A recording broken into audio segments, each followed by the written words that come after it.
Le vieux suspend la femme en l'air, et découpe son pantalon avec des ciseaux. Il sort un liquide blanc du réfrigérateur, en remplit une seringue puis s'avance vers la femme. La femme comprend que l'autre veut se servir d'elle pour avoir un enfant.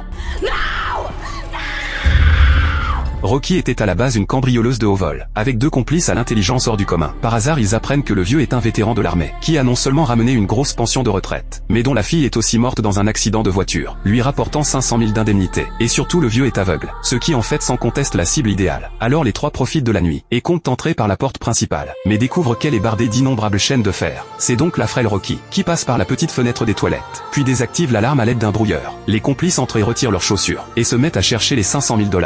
Par précaution, Moni se rend dans la chambre du vieux, et profite de son sommeil pour diffuser un gaz soporifique. Mais après avoir cherché longtemps il ne trouve pas l'argent. C'est là qu'il repère un sous-sol verrouillé. Après plusieurs tentatives, impossible de le forcer par les moyens habituels. Alors Moni sort son arme comptant passer en force. Alex tente de dissuader Moni, mais Rocky ne veut pas laisser passer cette occasion. Moni visse un silencieux sur son arme, puis d'un tir fait éclater le barillet de la serrure. Et pile quand ils ouvrent la porte de fer, le vieux surgit comme un spectre dans le salon. Face aux questions criées du vieux, Moni prétend s'être juste égaré ici, mais le vieux marche sur la serrure au sol, et comprend que des voleurs se sont introduits chez lui. Voyant ça, Moni lève aussitôt son pistolet, mais le vieux avance sans la moindre peur. Rocky n'ose pas faire le moindre bruit. Voyant le vieux se rapprocher de plus en plus, Moni tire pour tenter de le faire reculer.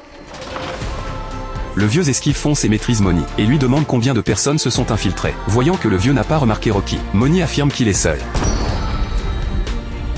Rocky est terrifié par la scène, et ravale sa peur en se cachant dans le dressing. Elle n'ose même pas laisser échapper un sanglot. Alex entend les coups de feu et vient voir, et manque de percuter le vieux. Heureusement le vieux ne le repère pas, mais est attiré par les éclats de verre au sol, et comprend que les voleurs se sont introduits par la fenêtre. Le vieux condamne aussitôt la fenêtre avec une planche. Rocky prévient vite Alex, mais à peine le message envoyé, le vieux surgit soudain. Heureusement le vieux ne la remarque pas. Il ouvre plutôt un coffre-fort dissimulé, et après avoir vérifié que l'argent n'a pas disparu, le vieux souffle enfin, sans se douter que le code a été vu par Rocky. À ce moment Alex arrive lui aussi. Rocky ouvre le coffre sans attendre, mais l'argent dépasse leurs espérances. Il y a bien plus d'1 million. Une fois les deux l'ayant entièrement raflé, ils s'apprêtent à chercher une issue pour décrocher, mais le vieux apparaît devant eux, et les deux en ont le souffle coupé sur le champ. Heureusement le vieux vient s'occuper de Moni, ce qui permet aux deux de reculer tout doucement. Mais le plancher vétuste fait du bruit. Le vieux lève son arme et scrute tout autour. Au moment critique, le téléphone de Moni vibre soudain, ce qui permet aux deux d'échapper au danger. Le vieux traîne Moni hors du salon, et les deux en profitent pour se glisser dans le sous-sol. Mais à peine ont-ils allumé l'interrupteur, qu'une femme suspendue se jette vers eux, et la clochette reliée en haut se met à sonner. Les deux l'ignorent complètement. La femme supplie les deux de la faire sortir,